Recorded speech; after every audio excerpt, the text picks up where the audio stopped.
You were 29, not famous, not powerful, just sharp. A junior policy analyst with an unusual advantage. You remember everything: numbers, faces, voting patterns, the way a room shifts when someone lies.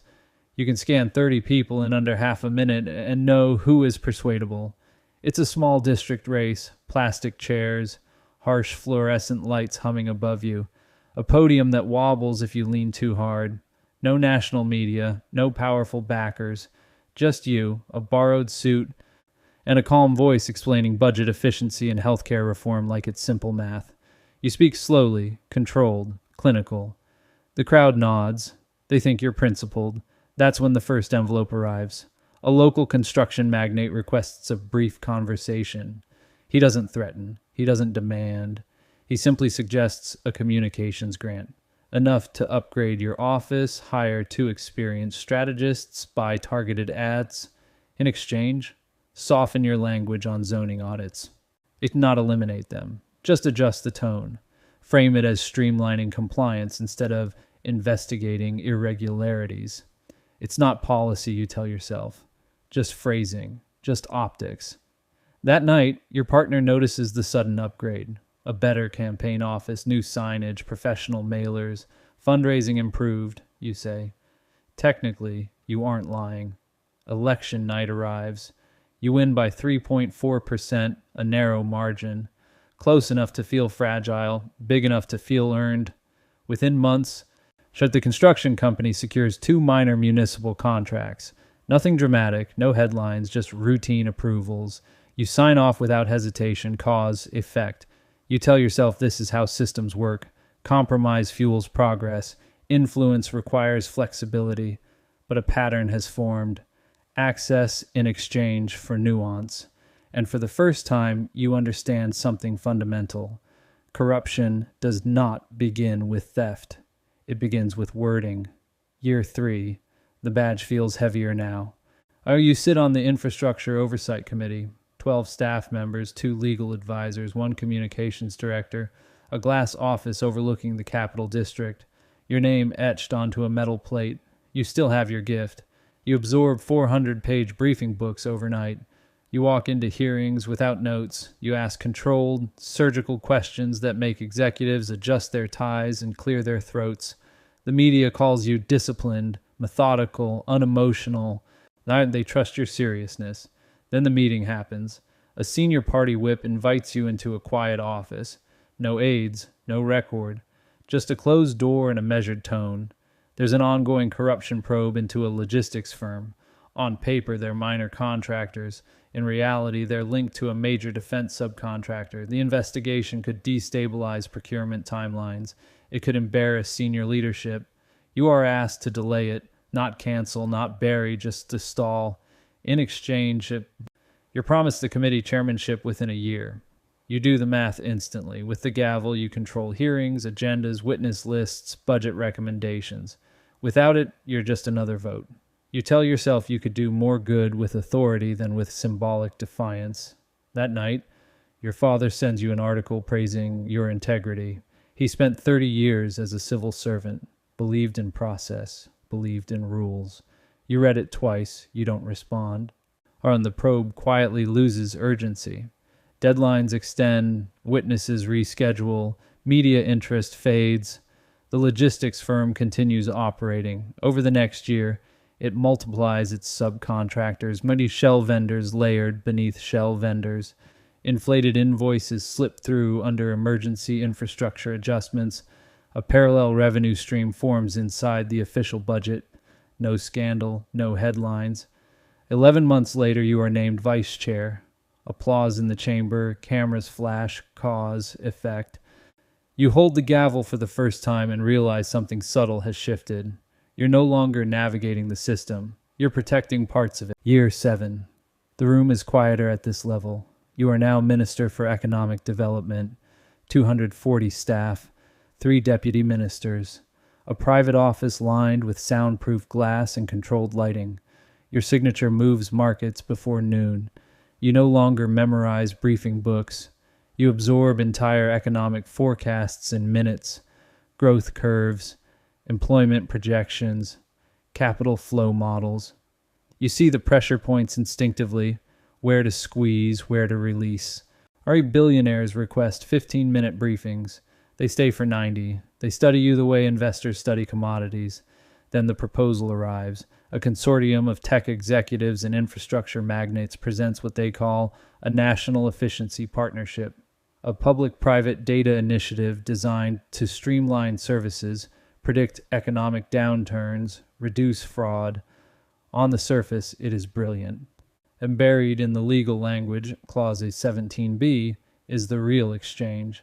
Select corporate partners receive privileged access to aggregated citizen data streams, behavioral patterns, purchasing trends, movement analytics. In return, your re-election fund is secured for the next decade.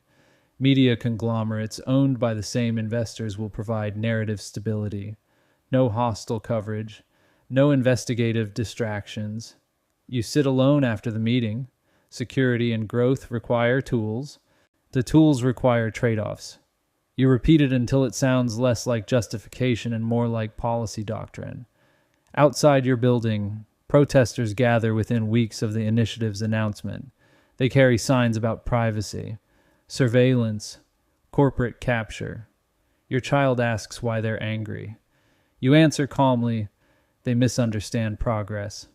The bill passes with strategic amendments, emergency efficiency language, national competitiveness framing.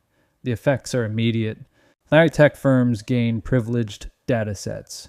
Their predictive products outperform competitors overnight. Smaller companies collapse or are acquired quietly. Independent media outlets lose advertising contracts within days. Revenue evaporates. Editorial tones soften. In the courts, sealed cases multiply. Filings citing national security exceptions tied to data misuse disputes. Transparency declines behind procedural walls. Parallel economies expand inside the legal framework you engineered. Nothing illegal, nothing overt, just leverage redistributed upward. You stand at the soundproof glass, watching the city below. For the first time, you understand scale. At the district level, compromise felt personal. At the national level, compromise reshapes society, and you are no longer adjusting tone. You are designing systems. Year 12. The doors lock automatically behind you. 7 people in the room. No assistants, no devices, no records beyond handwritten notes collected at the end. Our military intelligence directors, internal security chiefs, 2 senior cabinet figures, and you. You are no longer invited for optics. You are here because of your precision. Your forecasts of opposition strategy have been correct 82% of the time. You detect pressure points before they surface. You measure political risk the way generals measure terrain. You speak less now. When you do, everyone listens. Then the intelligence chief slides a thin black folder across the table. A reformist regional governor has gained momentum. Clean messaging. Anti-corruption platform. Polling at 61% approval. If he consolidates influence, your coalition fractures within 18 months. The folder outlines a covert destabilization operation. Financial irregularities will be discovered. Anonymous leaks will reach major networks. A dormant ethics complaint will be accelerated. Digital amplification teams are already prepared. Plausible deniability guaranteed. No fingerprints. No traceable directives. You sit still. If you refuse, you weaken the alliance that elevated you. If you approve, you convert state machinery into a weapon. You understand the gravity. You also understand the math. Silence lingers for 9 seconds. You nod once. At home, something has shifted. Your partner no longer argues about policy or morality. They no longer question late-night briefings. Silence has replaced confrontation. Within weeks, the governor's image fractures. His investigations flood headlines. Sponsors withdraw support. His approval collapses from 61% to 28% in 3 months. He resigns to protect institutional stability. Markets dip 4% during the turbulence. Emergency powers are invoked temporarily to manage unrest. temporarily becomes procedural precedent, hidden influence networks tighten, intelligence chiefs consult you before initiating sensitive operations, and corporate donors increase contributions for continuity. Senior judges are quietly recommended for promotion based on alignment metrics. Cause, effect. You review the situation in your office that evening. No official laws were broken, no public orders were signed, but a line has dissolved. You are no longer defending the system. You are calibrating who survives inside it. Year 18. You no longer enter rooms. Rooms wait for you. You are head of government. Cabinet appointments require your approval. Regulatory agencies report through loyal intermediaries. 480 billion in annual allocations move with your signature. Markets respond within minutes of your press conferences. Over the years, you constructed alignment carefully. Judges elevated for reliability. Media boards restructured for efficiency. Procurement offices staffed with individuals who understand discretion. The system functions because it answers to you. Then the audit surfaces. A coalition of independent analysts uncovers financial threads, tracing back to your earliest donor network. Offshore holding companies, defense procurement markups, shell vendors that originated during your committee years. The numbers are technical, complex, deniable, but they form a pattern. While your advisors move quickly, restructure the judiciary under a modernization framework, consolidate oversight courts, pass an Immunity Stabilization Act, temporary protections for executive decisions made under national interest provisions. You sit alone before the vote. Years ago, you feared becoming what you criticized. Now your fear is different. You fear losing what you built. Power has weight, and you have grown used to carrying it. The legislation passes within 72 hours, framed as institutional reform. Stability language dominates headlines. Judicial independence narrows quietly. Senior judges retire early. Replacements are efficient, predictable. Capital begins moving offshore in noticeable waves. Investors diversify out of caution. Currency pressure increases. Healthcare unions announce coordinated strikes after budget reallocations shift funds toward expanded security contracts and intelligence modernization. And doctors stand outside hospitals holding placards, not protesters this time, professionals, parallel economies, the layered subcontractors, the quiet vendors, the discreet intermediaries, thrive under the protection of executive shielding. You notice something personal amid the policy briefings. Your child applies to a foreign university, under a different surname, not publicly, quietly. You do not ask why. Cause, effect. You built a system designed to withstand attack, and you did not account for the cost of permanence. And for the first time, the control feels less like strategy and more like isolation. Year 24. There are no rivals left, not visible ones. You have consolidated intelligence under unified command, oversight laws rewritten, emergency authorities codified into permanent frameworks, opposition fragmented into symbolic factions. Approval ratings sit at 61% after the security crisis you manage with clinical efficiency. Swift curfews and coordinated messaging. Economic stabilization within 6 weeks. Your portrait hangs in every ministry corridor. Employees walk past it without looking up. You have achieved total control. Budgets flow where you direct. Courts interpret statutes with careful alignment. Media narratives stabilize before unrest can mature. Intelligence briefings arrive hourly. The machine works. But the house is quiet now. Your partner left without public drama. No scandal, just absence. Your child publishes an anonymous essay that trends for days before state-aligned outlets downplay it. The essay describes growing up inside a system that traded dignity for order, privacy for efficiency, debate for stability.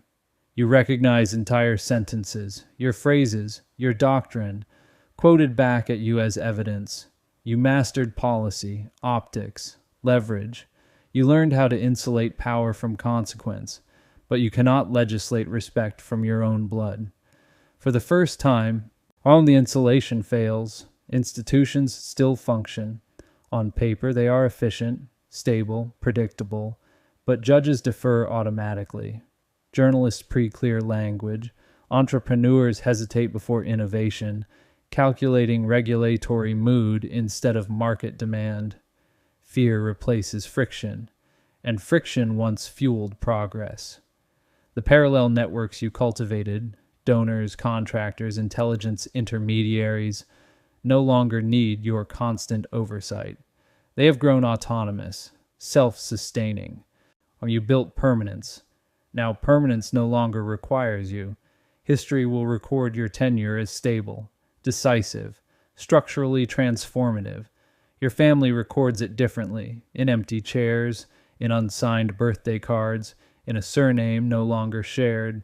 You stand beneath your framed portrait in the ministry hallway one evening after everyone has left.